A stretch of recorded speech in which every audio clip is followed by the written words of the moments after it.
What's up, millionaires in the making? Welcome back to episode 119 of the MITM podcast, where we unlock success daily by journeying through the 6 pillars. I'm your host, Ty Aarons, the founder of the MITM Club, and today we're focusing on a topic close to the heart: identifying and establishing meaningful family traditions.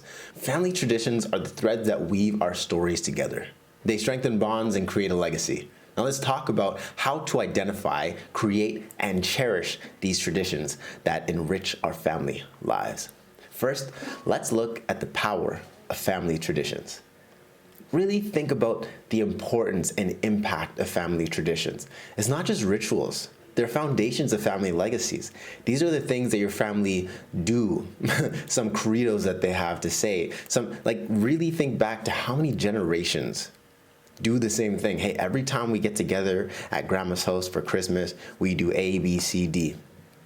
Once a year, hey, all the time, we get together and we have like barbecues, because this is what awakens that which is alive in us, right?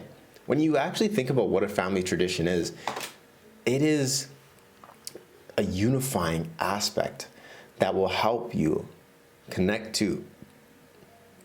When you really think about family traditions, it's a unifying aspect that helps connect you to those that came before you.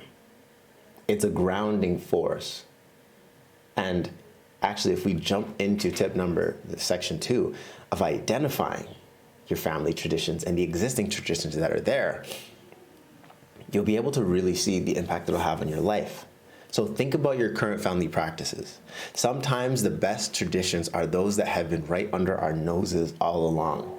There might be a certain saying that your family has. Like for me, Aaronses have rich oral language. I'm an Aaron's Montague. So one side of my family, we say that we have rich oral language, which is why when we're speaking to each other and we're communicating with each other, it's extremely important that we articulate well, that we find the right words, because our Aaronses have rich oral language. And with Montagues, we finish where we start. So these are traditions that I'm aware of on either side of my family that were under my nose, right? In fact, I know on the Montague side, we bring people together. How many different family events do I see? How many, whether it's hosting events or hosting barbecues or whatever, it seems like my family loves to host and do those things. And this is traditions that are baked in that were under my nose this whole time that I wasn't aware of. So I want you to take some time to identify your current family practices and the traditions that might not seem like traditions. It's, oh, we just do that. But it's like, why? That's a tradition, you know? Now, number 3 is going to be creating new traditions. Explore ways to create new traditions. They should be meaningful, inclusive, and reflective of your family's values and stories. One of the traditions that I've been working to implement, or that I'm actually really excited to implement, is the tradition of the tree. Now, trees are extremely old. They've been around since the beginning of life on Earth, essentially, right? And I have this idea that anytime that you hit a milestone in life, that you should plant a tree, and you should have a tree planting ceremony. So imagine this: you got your first job, we go and we plant a tree. You made your first $1 million, we go and plant a tree. You're getting married, we go and plant a tree. You're having a child, we plant a tree for that child. Someone passes away, we plant a tree for that person. And with all these different milestones, like my big long-term vision is to have a forest, the family forest, that tells a story, where there's different rows and paths, that as you go through this forest, there's plaques that say, hey, this was a milestone, that was a milestone, this was a milestone. And imagine if this was a tradition that were to happen for generations. What would that end up becoming? What would that end up being? What power would that tradition have, right? And it's an idea, and I'd love to create that tradition and see how can we actually have people reflect on the values. And another tradition that I'm actually looking to create with my family as I build out my family is making sure we have at least 2 family get-togethers per year, at the very minimum, 2 family retreats. And we're going to talk about things we learned in the last year. There's a concept called cash, right? It's KASH. It's not about money. It's knowledge, attitude, skills, and habits. KASH. And I want my family to get together and talk about the cash that they've generated over the last year. What new knowledge did you get, and how can you share with everyone? What new attitudes have you developed or have you gotten rid of? Because sometimes we have to get rid of more things than we create, right? What are new skills that you've had in the last year?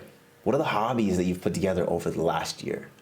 These are some of the traditions that I'm excited to build with my family as I grow my family. Hopefully, I can reach back far enough and get the older generation to join in on this. But I really have control over what happens with my current generation and sculpting the future generation. Okay, we're gonna hop over to number 4, and this is adapting traditions over time. Discuss how to adapt traditions as a family to grow and to change.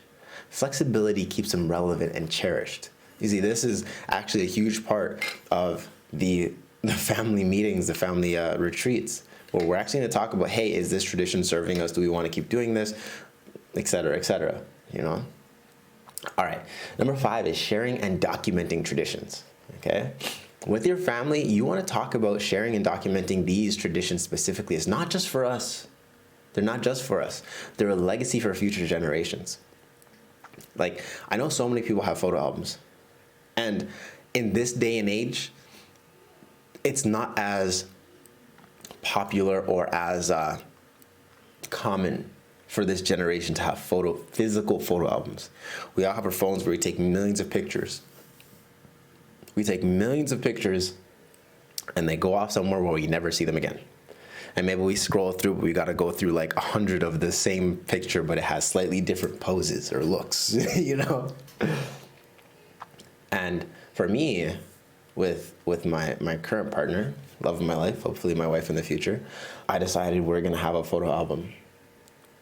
I decided we're gonna have a physical photo album just like our parents had, because I had a photo album growing up and she had a photo album growing up. But I wanted to have a photo album of us, just the two of us, before anyone else comes into the picture, so we can start to document things happening in our lives. In fact, I just picked up, I was a sponsor for some electric races here in Toronto. Shout out to Ride One. Shout out to Ride One and the electric vehicle games that was happening here, the mini EV games. And I have some memories from that I want to add to our photo album. When I run comedy shows in these different events, I always keep posters and I get everyone to sign them. Yeah, everyone to sign the posters or the Frisbee or the water gun or whatever, or like whatever it is that is tied to that event. And I keep it. I keep that folder that I have a big, huge book full of posters to say, hey, these are things that happen. Because I'm documenting what some traditions are for me. I run events.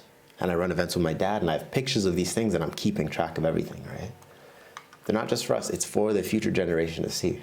Because imagine if you had an entire library documenting the history of your people, so that 5 generations from now, one of your heirs can look back and say, hey, what did my great-great-great-granddaddy Ty, what was he up to when he was 26? And he can watch this video. Or he can scroll through one of the books. Or he can go to the Montague Library and actually get deeper understanding, you know? Okay, I'll keep talking forever. I really do enjoy this topic. This is actually the whole reason why I even got into the field that I'm in, because legacy is everything. And so our last thing for the day is that traditions and well-being. You want to connect the role of family traditions in promoting mental, emotional, and physical well-being. They're more than routines. They're a source of comfort and identity. Yes? All right, this is Dior. You guys may have met Elle before. This is Dior. This is Anna's cat, and he's hanging out. He wanted to be on the podcast. Right? Loud boy. I'll see you later. So, when you want to look at traditions of well-being, and we're actually going to go deeper into this. I did a course recently that goes super deep into this, where we built out a family constitution, we built out all these different things. It's absolutely amazing. If you want more information on that, definitely just send me a DM down below, respond to this, say, hey, I'm interested in the course, right?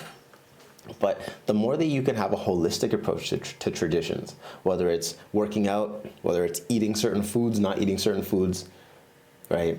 Whether it's a sleep routine that works, right? Whether it's understanding self, whether it's going to different retreats, or whether it's meditation retreats, whatever it may be, the things that help with well-being. These are going to change the next generation. It's going to be so useful for them to have these tools ingrained in them, right? And that pretty much wraps up today's episode of the MITM podcast. I kind of went a little bit more off the cuff than I have been recently. Like I've been making very, very, very extensive scripts. But I think that just having this type of, at this point, one-on-one conversation might be, I don't know, you guys let me know if you like this, or if you like when it's like heavily scripted. We'll keep experimenting together. But as we close, I do want to remind you to join the MITM Club's Money Mastery Dash, all right?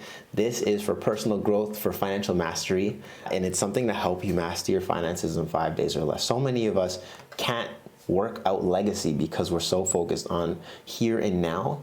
But if we're able to think just a little bit further into the future, then we could, if we're able to master our money, it gives us more headspace to think further into the future. And then everything else kind of gets a lot easier from there. So that's all for episode 119 of the MITM podcast. Family traditions are treasures of our past and gifts to our future. Cherish them, create them, and continue them. Until next time, keep building your family legacy. Join the MITM Club, join the Money Mastery Dash. Don't forget to like and subscribe, and share your comments on like what some family traditions are for you. What are some things that your family does that you love, and some things that you hate, you know? And with that being said, I will see you tomorrow. Peace. Give 'em that creme de la creme.